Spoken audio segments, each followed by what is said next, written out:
lovely people, welcome back to another Writing Tip Tuesday. I'm Sammy and I'm a writer who likes to help other writers become better writers.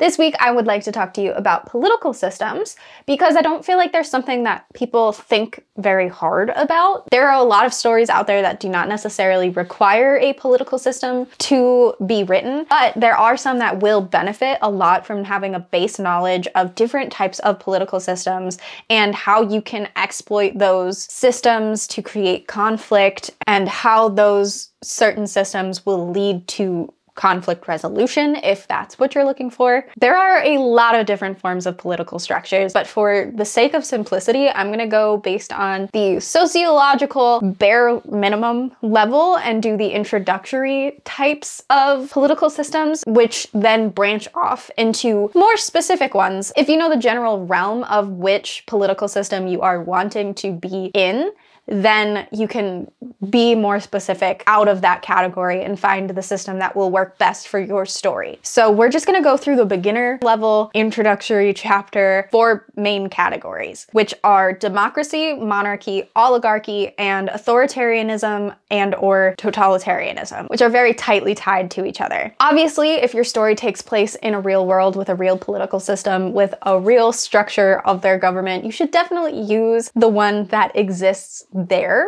as part of your story if it is something that is important to your story. Don't assign something different if you want your story to take place in the real world, in a real place with a real system. It's something totally different if it takes place in a real place that's in the real world, but not in the world that we live in. So like something happens that leads this world to be a different world than the one that we're in. Like if you're writing realistic fiction, write it to be realistic. But when you are world building, some of these things can create a new understanding of your world and the things that motivate your characters. So the first one we are going to go through is democracy, which if you live in America, like I do, you may know what a democracy is. We are just gonna go through that basically. The democracy is where the citizens govern themselves either directly or indirectly. The United States is an indirect democracy because we vote in representatives and then the representatives vote for our beliefs and structures like that if they are doing their jobs properly. Small populations though can do a direct democracy, which would be everyone in this one town. There's 100 people who live in this town. We all go to our city council meetings and we vote on how our tax money is going to be used. Every single person who lives there who pays taxes has the ability to vote for what it's going to be used for. So everyone actually does get a say. So when should you use a democracy? I've seen them used in smaller local-based stories. The one that came to my mind immediately was Bells for Forgetting by Adrienne Young, which I have a video on if you would like to take a look at that. There is one scene where everybody comes together and they're like, what are we gonna do about August? How are we gonna handle? I don't know why I gave them a southern accent. They definitely wouldn't have a southern accent, but like, what are we gonna do about August? What is everyone's opinion? And then everyone in the town came together and said, this is what I think we should do, and then they voted on it. A direct democracy can be used anytime that there is a smaller culture of people, like a smaller town, an island of people who have their own individual structure of how their culture works. Any localized community, something that is less than a couple hundred people that you can easily take a vote of in like one of those town hall settings. It can be helpful to show a character's independence or lack thereof in a group mentality situation. So if somebody feels confident enough in themselves and their own stance that they will go against what everybody in their town is voting for and say, no, we should do this and make their point known. Or if you're gonna be in their internal monologue where they're just disagreeing with what's going on, but they don't actually stand up for anything, it shows a lot about the character in that exact situation, what their level of confidence is, where they find their strengths to be, and how much they believe in themselves. So that could be really helpful for that kind of character development. A representative democracy, like how the United States is run, can be helpful for stories where there may be like a power imbalance of some sort, and that power dynamic may have more in favor of the character rather than the people otherwise. So having somebody in a representative democracy, that the representative democracy, the fact that it is a representative democracy is beneficial to the character that we are following. The next one is going to be monarchy, which is where the political power resides with one family and that power continues throughout generations of that family. the subjects of that country bestow the power onto that royal family. Usually this is done through like arbitrary means of power gaining or like threats and use of terror, so that their respect is gained through being earned either because they are showing that they have the ability to do things, or they are doing things against like the people who stand against them. There are two different kinds of monarchies, similar to the two different kinds of democracies. There is the absolute monarchy, which is the kind where the king and queen actually hold the power. They are actually making the political decisions, and they are the power heads of the country. They make all of the decisions based on what they believe and what they want, and then perhaps trying to keep some other powerful players happy by making decisions that benefit them as well. But the choices are all based on the royal family's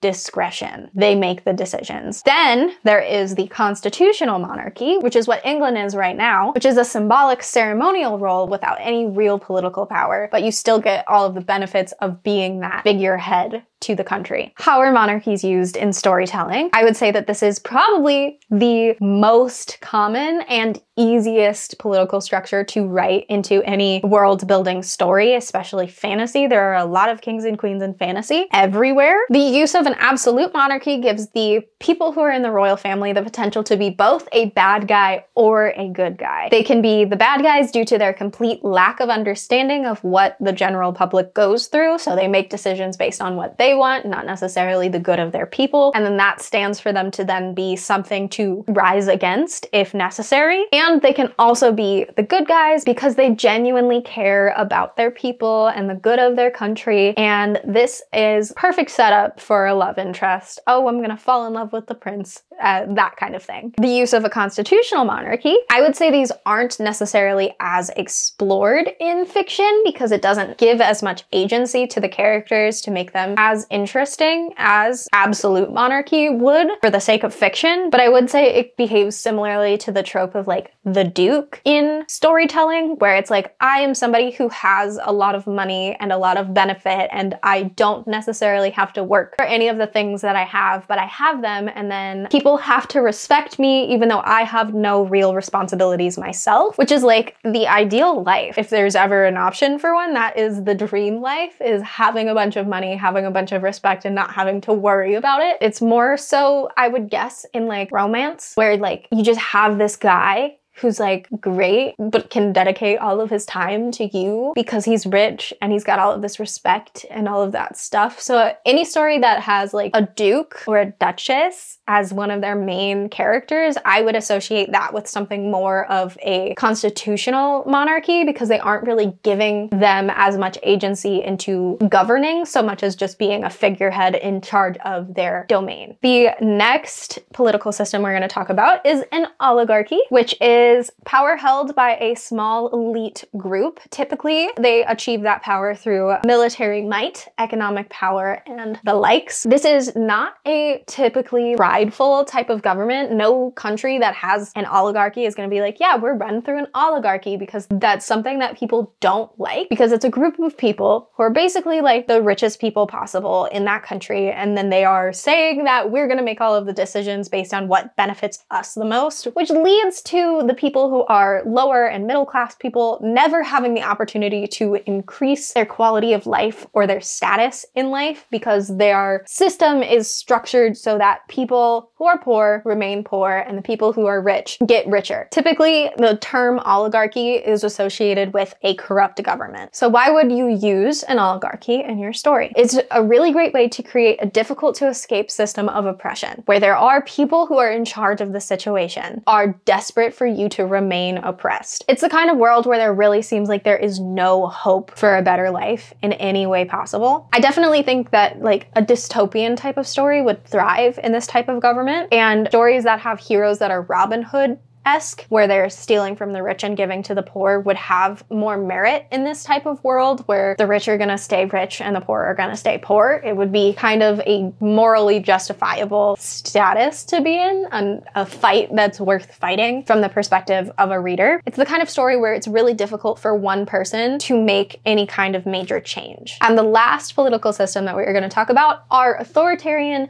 and totalitarian governments. So these are general terms for non-democratic political systems ruled by one person or many people not elected who exercise power. Authoritarianism is one or more people who hold the power and they stop any general public people from participating in the government or standing up against anything that the government has chosen to do, and they oppress people for showing any signs of dissent or disregarding the rules of their government. A totalitarian government is everything that an authoritarian government is, but more oppressive, and they regulate all aspects of a citizen's life and livelihood and all of their money, and they make decisions on where and how and all of the factors of pretty much independence in that. Authoritarian and totalitarian systems are wildly more unstable in comparison to like democracy or monarchy because the power comes from fear and oppression, which leads to people being more likely to revolt, rebel, and enough of that will lead to a revolution. So why would you want to use an authoritarian or totalitarian government? Depending on the exact way that you want to define these are a very good system for setting up a revolutionary story. Some kind of story where you root for the main character going against all expectations, even though in real life, if you were in the same situation, in the same government, and your best friend was like, hey, I'm gonna go stand up to the government and take over the thing and save everybody from this, you'd be like, absolutely not, you're gonna die. You root for the main character in this because you know that they're going to do something, if not everything. So some stories that, depending on how you define and what aspects of an authoritarian or totalitarian government you take, the Divergent series could be considered this type of structure where you're not allowed to have multiple places that you can go fit in, and you only are allowed to have one way of thinking. You can only belong in this one section. That kind of thing, like you're not allowing your people to make a choice. And then there's also 1984, which is very totalitarian. They have so much restriction that even their thoughts are policed. And to tie all of these things together, I would like to say that political structures are not set in stone. There's no like one way for you to have a democracy. There's no one way for you to have a monarchy. There's no exact rules for how any of these work. There are infinite ways that a political structure can develop depending on the people that are in them and the people who are in power in them and how they interact with their usage of power and how the people react to the people in power's usage of that power and the culture that is surrounded by in this country of these things. Having a basic understanding of the mechanisms that make a certain political structure work and what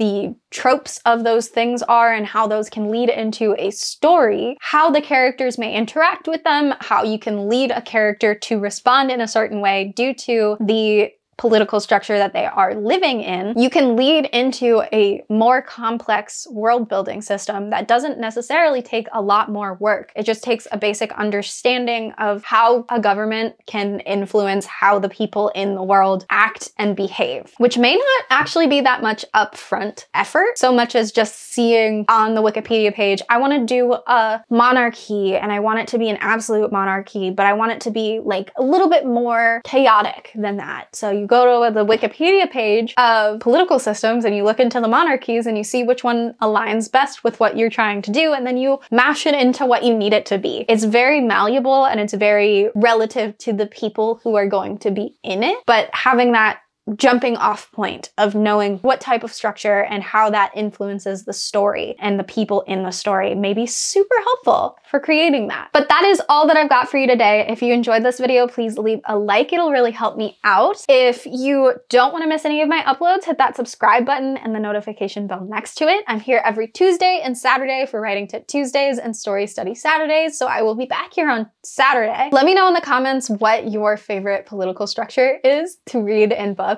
I'm gonna bet that a decent handful of people would say a monarchy. I think that that's probably my favorite one because it's usually more lighthearted than the other ones, but I think that I do enjoy a good dystopian. So I think an oligarchy or an authoritarian, totalitarian government, I wouldn't be mad at reading about for sure. Let me know in the comments and I will see you guys on Saturday for that story study video.